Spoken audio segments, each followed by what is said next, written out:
just follow this equation. Says that now we already pick our C. Then from the equations 2, it tells you what the C plan, which is T consumption at next period, should look like.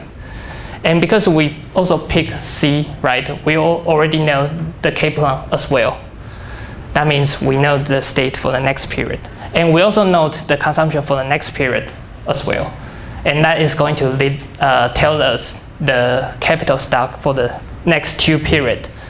And you just replace this C with C plan, then this equation 2 is going to tell you the consumption in the T plus 3, etc., etc. So you can actually, once you guess the initial consumption C0, then this 2 equation is going to tell you everything.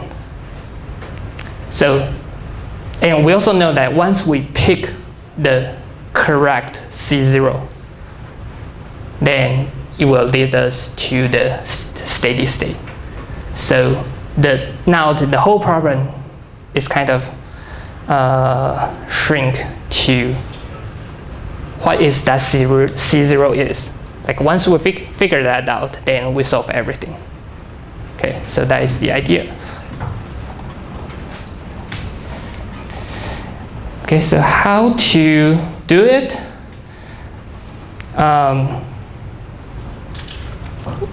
Numerically, we can guess.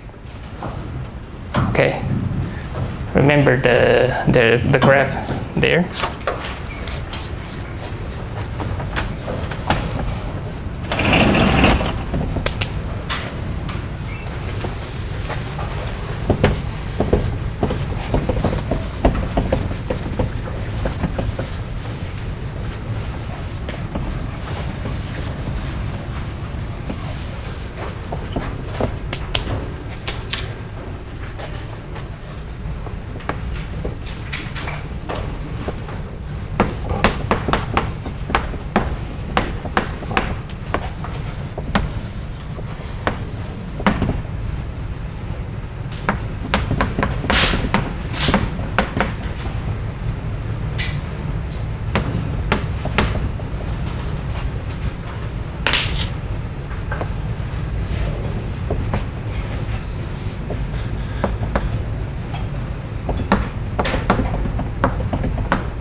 So remember the first graph when I talk about the infinite consumption saving problem. It look like this one.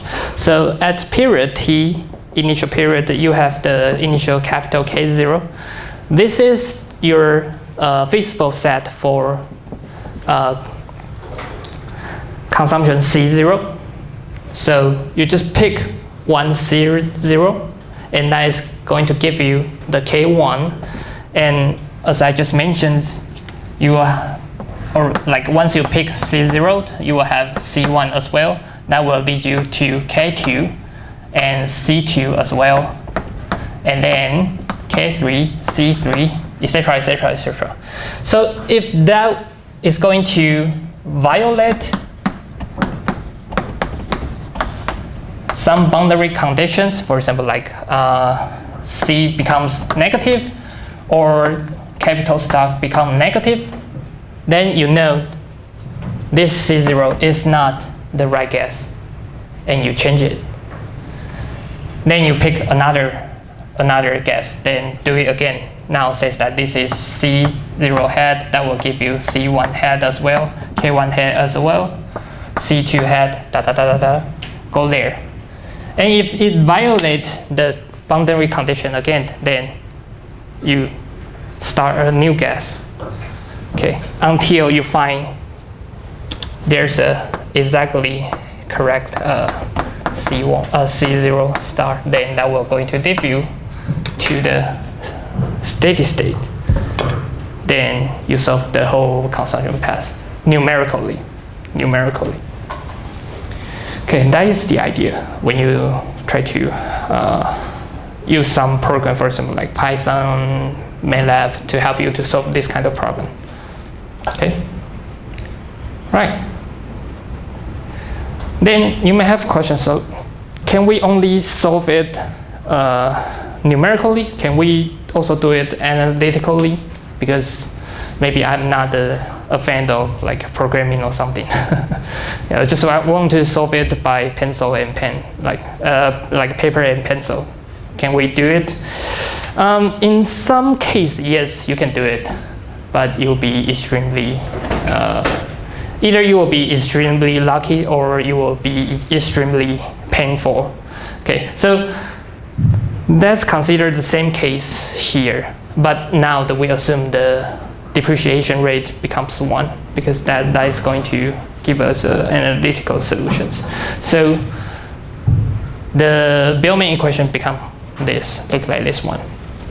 And this way to solve it is called guess and verify, which is that you directly guess the functional font of your value function, okay, and try to solve it.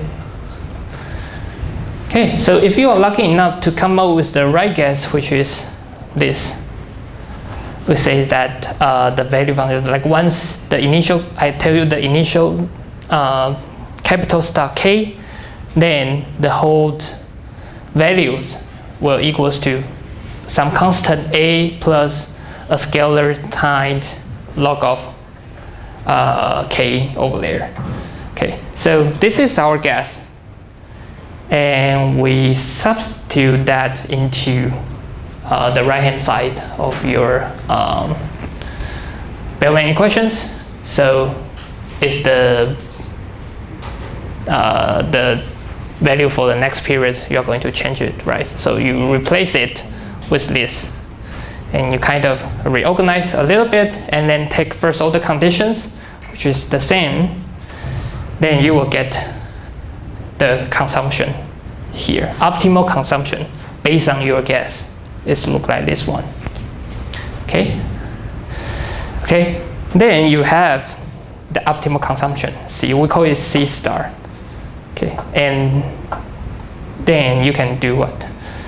You can just plug in back to the original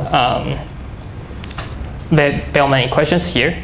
Okay. So C stars equals to this term and log of C star, and you just replace this one with this term, and this term with this term.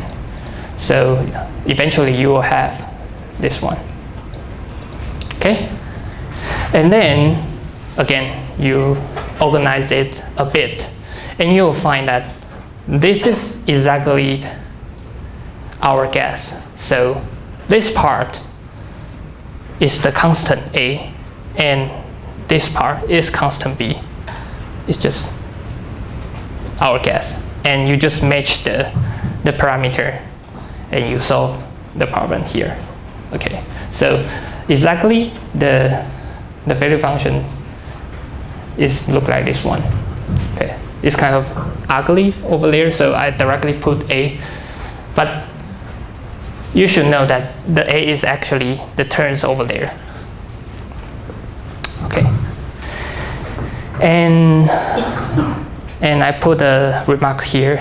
Generally, it's impossible to do it this way. Just under some certain certain circumstance, you can solve it this way. So here you can try it with depreciation between 0 and 1, like any number, and you will find that you cannot solve it just by change the depreciation rate. Okay. Right.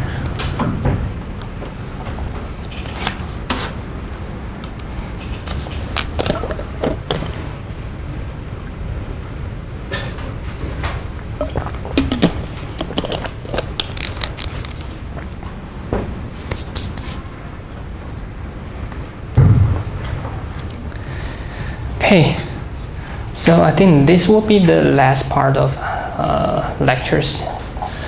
So, okay.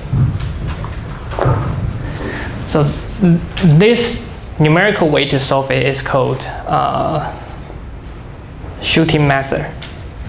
And it will be very efficient if you know how to adjust your initial guess. Okay, so if there's some condition to help you to improve your initial guess, for example, like if it violates the non-negative consumption, then I know the initial guess should be higher or lower. Then in that sense, it's going to help you to have a correct guess more quickly. And another way is to use the value function iterations. Okay, this is quite it is a powerful tool here. Okay, and let me try to walk you through. Okay, so first we have to know what is the contraction mapping. So we call a function is a contraction mapping if it's going to transport all the elements in